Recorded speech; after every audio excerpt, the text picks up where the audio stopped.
Blessings, people. Welcome back to the Daily Scoop. If you are new to the channel, make sure you hit that subscribe button, turn on the notification bell, and select all because we have a lot to unpack today. And trust me, people, this one is loaded. We have dancehall Queen Spice receiving major recognition in Boston for our contribution to Jamaican music and the Caribbean culture. We have Skillibeng responding to the ongoing conversation surrounding his style, his former relationship with Ritical, and the criticism coming from different corners of dancehall. We have a major debate involving Alkaline and Masicka, with one Gaza supporter openly saying that, in his opinion, Alkaline is currently ahead of Masicka. We also have people asking whether the Gaza movement is sinking and whether Vybz Cartel own association are doing more damage to the brand than outside critics. And then we have Tony Matterhorn reigniting an whole controversy surrounding the song Dirty Wine, with claims about who deserved credit for the concept and who allegedly failed to give proper recognition. So people, let's get straight into it. Let's start with Dancehall Queen Spice because this is one of those moments that deserve to be highlighted. Spice recently appeared at Boston Reggae Fest and the reception she received was significant. This was not simply another major performance where an artist goes on stage, perform a few songs, take some pictures, and leave. Spice received official recognition for her contribution to Caribbean music and culture. One of the people involved was Christopher Worrell. The recognition highlighted Spice's international contribution to dancehall, her creativity, her influence, and her work in the Caribbean community. And that is important because whether somebody personally likes Spice music or not, it is difficult to deny the level of impact she has had. She has been representing Jamaican dancehall music internationally for years. And when an artist gets recognized outside Jamaica for carrying Jamaican culture into another country, that is something worth acknowledging. But it did not stop there. A representative from the Boston City Council, Brian, also participated in the recognition. The point being made was that Boston has a significant Caribbean population and dancehall has a strong presence within that community. Spice's contribution through music, business, philanthropy, scholarship, and women empowerment were also highlighted, and Spice's reaction was interesting. Rather than simply accepting the award and walking away, she focused attention on the fact that two black men were standing in position of political influence and using those positions to recognize her. That moment clearly meant something to her. And honestly, people, recognition like this can sometimes be more meaningful than another award from the music industry. Because when elected officials acknowledge an artist's contribution to culture, it shows that the influence has moved beyond entertainment. Spice is not only being recognized as a dancehall performer, she has been recognized as somebody who has become part of a broader Caribbean culture story. So, big respect to Spice. And regardless of whatever debate may be happening around dancehall right now, this is definitely one achievement that deserves its own flowers. Now, let's talk about Alkaline. The Vendetta boss was recently in Trinidad, and from the footage circulating online, his supporters were definitely making their presence felt. Alkaline has always had a very dedicated fan base. That's something we cannot debate. Whether you are Vendetta, Gaza, Genocide, Unruly, or simple and neutral dancehall fan, you have to recognize when an artist has built a movement around himself. And Alkaline has done exactly that. But his appearance in Trinidad also brought another debate to the forefront: Alkaline versus Masicka. Now, people, I know this conversation can get heated, but let's be clear. We are talking about music, we are talking about careers, we are talking about achievements, we are not talking about personal hatred. One Gaza supporter made it clear that in his personal assessment, he currently views Alkaline as being being ahead of Masicka. And honestly, I understand why that statement would surprise some people. Masicka has accomplished a lot. His international presence continues to grow. His album Forever Rain has received significant attention. He has performed on major stages including the Barclays Center, and he has developed a strong international fan base. But Alkaline has also built an impressive resume. He has maintained a distinctive identity since entering the mainstream. He created a recognizable sound and image. He built Vendetta into one of the strongest fan movements in modern dancehall. So when somebody say Alkaline is ahead of Masicka, that is not necessarily an attack on Masicka. It can simply be their assessment of where both artists currently stand.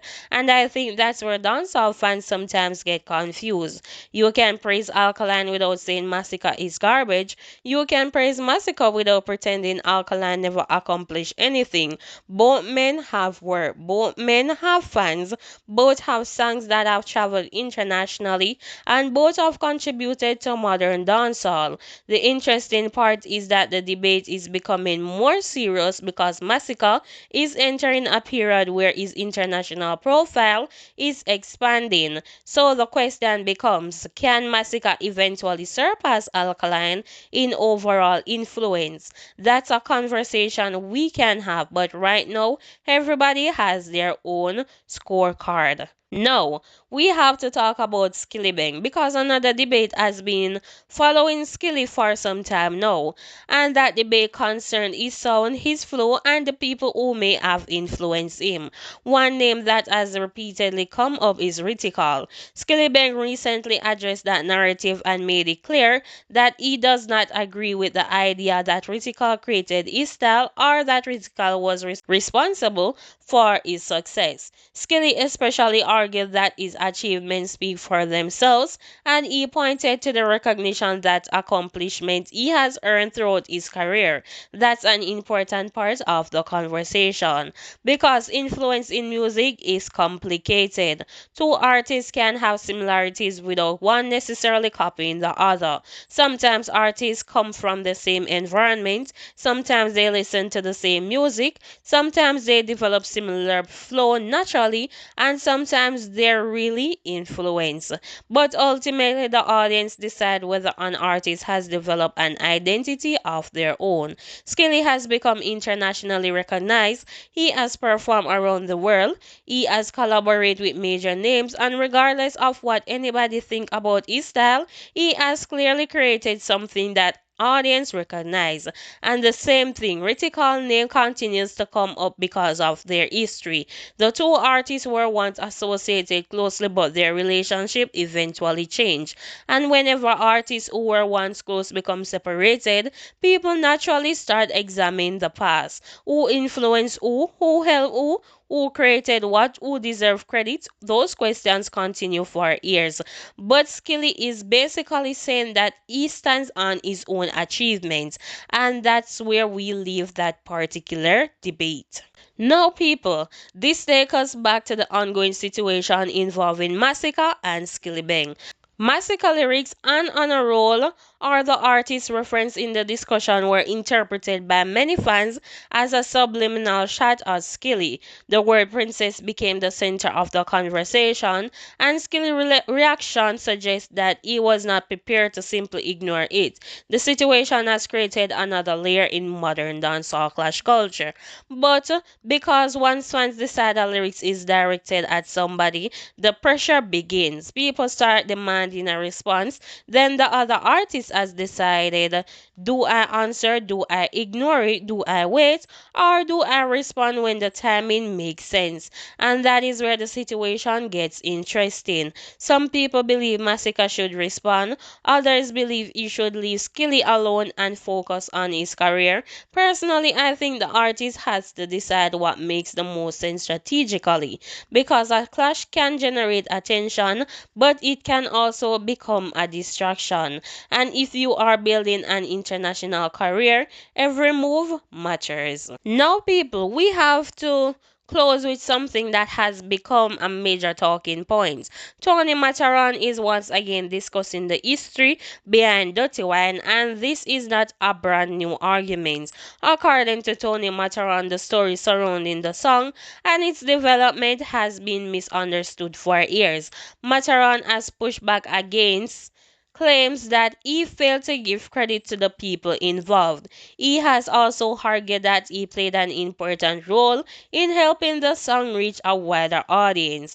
The disagreement involved people associated with Marvin the Beast, Myrtle, and other connected to the history of the record. And this is where music history gets complicated.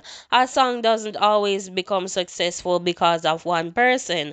You have artists, producers, selectors, dancers, promoters, and you have the people who put the song on the DVD.